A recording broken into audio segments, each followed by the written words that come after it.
Then, just as Jugs arrived, she saw a detective she knew and waved him over. After looking over his shoulder to see if his boss was about, he came towards her. Out of the side of his mouth, the detective told her the name of the victim. Jugs whistled.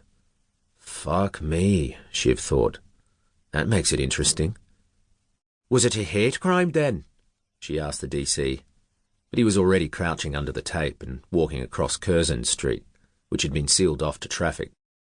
Jugs rubbed his hands together to warm them and said, This'll make a good start for the new guy.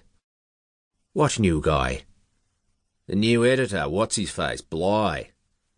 Shiv blew her cheeks, a cloud of vapour almost enveloping her colleague. Ah, yes, Jonno Bligh. Another bloody Aussie. You know him? We worked together at the Daily Tribune for a while. He was a good reporter then, before all that Hollywood bullshit. Chapter 2. I stood for a moment, closed my eyes, and inhaled the feral atmosphere. That whiff of the big top you get in a tabloid newsroom. A heady mix of inspiration, perspiration, and desperation. Christ, it was good to be back. 2 years since I was last in a newsroom. Too bloody long. So much had happened since. Fame, fortune, and assorted fuck-ups. But hey, that's another story. Opening my eyes, I sensed the curious looks sent my way by the usual cast of colourful characters. At this early hour, mostly reporters. Some dressed casually, others in suits and bow ties.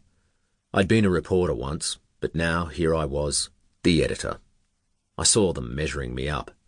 This Aussie, who would have a big impact on their lives and careers over the coming years, for better or worse. So, what do you think of UK Today, Jonno? The deputy editor, Bill Todd, was showing me around. The man looked sleek and sly as a dunny rat. He was of medium height, with a slight paunch, chipmunk cheeks and a weak chin. His thinning grey-black hair was slicked back and his moustache bristled with self-importance.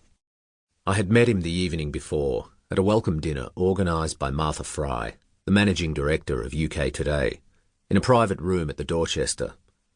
I'd taken an immediate dislike to him. I knew he'd been pissed off not to get the top job.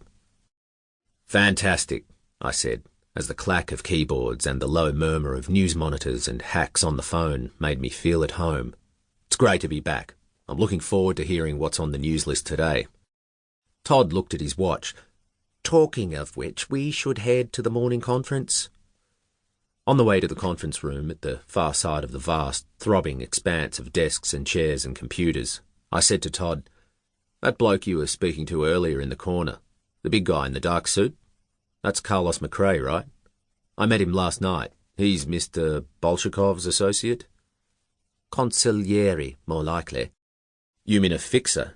Yes, he's a regular Robert Duvall. Todd suddenly looked as if he'd said too much. Does he come here often? Yeah, quite a lot. I reckon he'd like your job. Vernon Sharp was already in full flow when we arrived at the conference room. Sharp was UK Today's head of content. He nodded in my direction when I took the empty seat at the top of the table. About a dozen men and women occupied the other seats, with a few standing. Todd introduced me to the usual suspects who attend these daily meetings, the heads of features, sport, politics, pictures, etc. Plus a few non-editorial people with a vested interest, circulation, marketing, and the online chief, Harvey Finkelstein, an American. Out of the corner of my eye, I saw McRae sitting at the far end, his dark bulk squeezed into a chair. What the fuck? I gestured for Sharp to continue. Hugo Morgan was a well-known gay rights leader. He had been at the forefront of the same-sex marriage campaign here in the UK for years. Sharp looked at me. Mr. Bligh, you may not know this, but gay marriage was made legal here a few years ago, partly down to Morgan's efforts. I nodded. He was 43, had just married his partner of 2 years at the Kahlua Club. It's a well-known venue, just off Berkeley Square in Mayfair. He and his partner celebrated with friends there until after 2 a.m. As they were leaving, Sharp checked at his notes. The terrorist came out of nowhere and slashed Morgan's throat with some sort of big blade, probably a machete. Nearly took his head.